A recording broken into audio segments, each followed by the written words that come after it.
Is it live? Are we live or are we? Let's see. Let's see. Hello, hello. Hello, and welcome to the S Word Live. My name is Renee Rebar, sales strategist, TEDx speaker, and author. And my goal is to help make sales simple and fun. So whether you feel like you're at zero, whether you're at five figures, whether you're at six figures, whether you're at 7 or 8, it is very challenging at every level to establish the price. So today I want to talk about the problem with your price. So this happens all the time. I've been teaching people to sell, often for the first time, since 1994. I've had my own company since 1996, selling for others and then teaching others to sell for themselves. So for those of us who haven't met, I want you to know that I care about you and your business, and selling does not have to be sleazy or slimy. It's just always in a very strong moral compass. And so the story I want to share with you initially is about the value we place on ourselves. And then I want to share about the value that our customers place on us. So by establishing value in those two formats, the value we place on ourselves and the value our customers place on us, it will help you fix the problem with your price. So say hello as you join, whether you're live or on the replay. I'm so glad that you're here today and enjoying this live stream with me. The goal here is that you take notes and take some action on these steps right now, right away. So I am in Detroit, Michigan. I'm originally from New York, so if I talk funny, that's why. So the first story I want to share with you is about establishing our own value, how we look at the value of ourselves. I recently asked a question to over 2,000 women in my Facebook community, and I asked them, how long have you been working on establishing your craft, right? Working on gathering your experience. So many of them said on average, like the average answer was 20 years. So whether it was from corporate experience, from university and academia, whether it was from working in your current role as an entrepreneur, a freelancer, one of the comments said, "I've been writing for money for 20 years." I thought that was great. She's a copywriter. So oftentimes we devalue that experience, and we have that idea of, well, how much is it worth to the person? So here's the story that I want to share. There's this story, I've told it for years, so you've heard it before and it sounds familiar. Maybe it was for me. I'm sure I read it in one of the 8,000 books that I've read. So the story is, you're in a manufacturing plant where you imagine in Detroit, and you're in a manufacturing plant, and imagine like all these belts and wheels and gears are moving all around the manufacturing plant. Maybe if we might even imagine today, we've seen a lot of commercials about what the inside of an Amazon shipping packaging unit looks like. So imagine all those belts and wheels and gears moving around, and then all of a sudden, it stops. So the story goes, there's a guy named Bob, and this particular factory always calls Bob. So if you can imagine the story, let me know in the comments. And if you can imagine this person, Bob, Bob gets called, he comes in, and he's just had his lunch, he kind of dabs his face a little bit, and he's got a pocket protector with a bunch of different little looking screws and screwdrivers and different little like metal mechanical tools. But you can't really tell what they are. You just know that it's in his pocket. He's not really carrying a lot. He has his little briefcase. You don't know what's in there. It could be an extra sandwich. Bob looks like he's had a couple. And so Bob walks in, and everybody, the plant manager's like, "Bob, how you doing? I'm so glad you could make it." And Bob's like, sure. Kind of pick his teeth, just had a sandwich. And he walks up to the main box that controls all of the gears and belts and all the components, right? All the electrical components. And he looks at it, takes out a little tool from his pocket, and he moves around a little bit, left, right. He kind of puts the tool in and turns it 3 times, and then everything starts working again.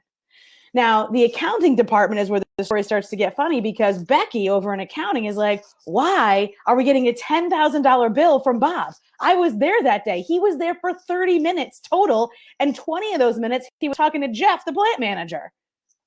Well, because Bob didn't charge you for the 30 minutes. He charged you for the 30 years of experience to know exactly what to do in exactly the right moment with exactly the right tool to get the result that he was actually getting. So he's paid for the result, and he earned that money not just in 30 minutes. He earned it over the last 30 years.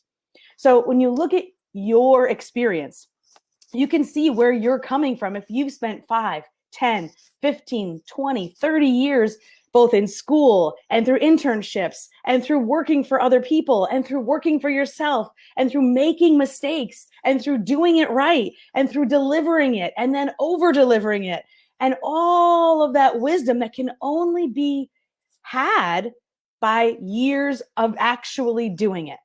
It's kind of like riding a bike, right? Once you learn to ride a bike, you know how to keep riding it. However, there's levels of bike riding. I think my level of bike riding probably ended when I was 7 and finally figured it out.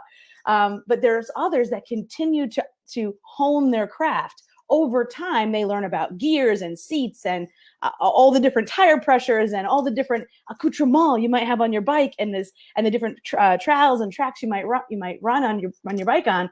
And it's from that they become expert cyclists, right? So you have become, if you've invested that time and energy, you have become that expert.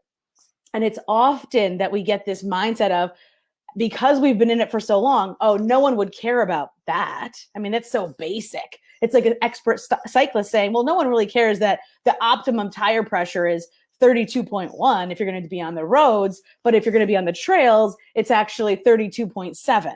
That's so basic. Who would care about that? Well, guess what? A lot of people really think that's fascinating and important. And of course, how would they know you know it? Because you've been cycling on both the roads and the trails. And so you would expertly know.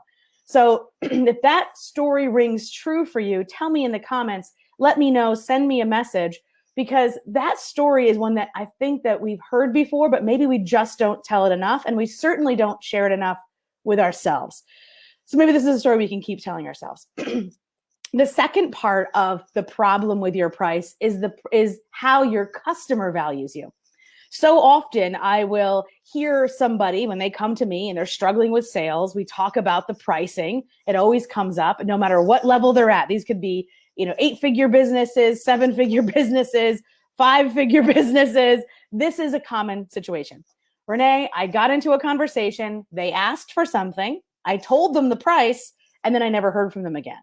Or they asked for something, I told them the price, I continued to deliver the service, and now I feel like I'm over-delivering for what I'm actually charging them.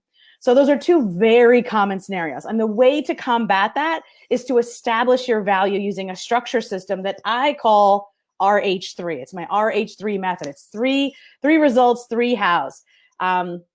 So how this works, the best, I guess, visual example, since I'm very visual, is we recently purchased a vehicle. If you ever purchased a new car, the window sticker has all the different components. Like the Bose stereo system valued at $6,000. I'm like, wow, it's got to be pretty good if they're valuing it at $6,000. And then it's like sunroof valued at like $3,000. I'm like, oh, wow. I didn't realize it was that much money to like cut a hole in the roof. I just didn't realize it. Heated, we have, heated, I cannot live without heated steering wheels. P.S. Once you get them, you can never go back. Just FYI.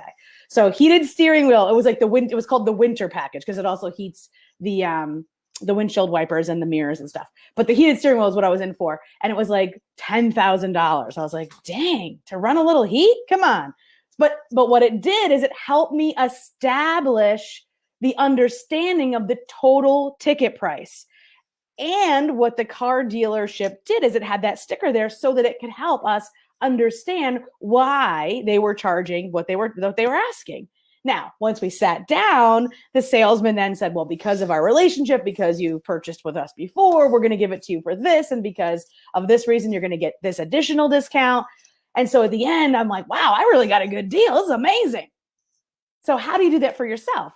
So you can say, well, typically the research that I do, the accounting that I do, the tracking, the key performance indicators, the dashboard, all of that sold separately with my strategy and implementation over the course of 6 weeks. All of that sold separately would be upwards of $10,000. However, for you, because, and you have your because reasons, I'm willing to give it to you for only this much. And that price becomes so much more valuable when you actually say it. So those are the two main reasons that I think right now you can fix the problem with your price. I'll see you next week for more actionable tips. Have a great day.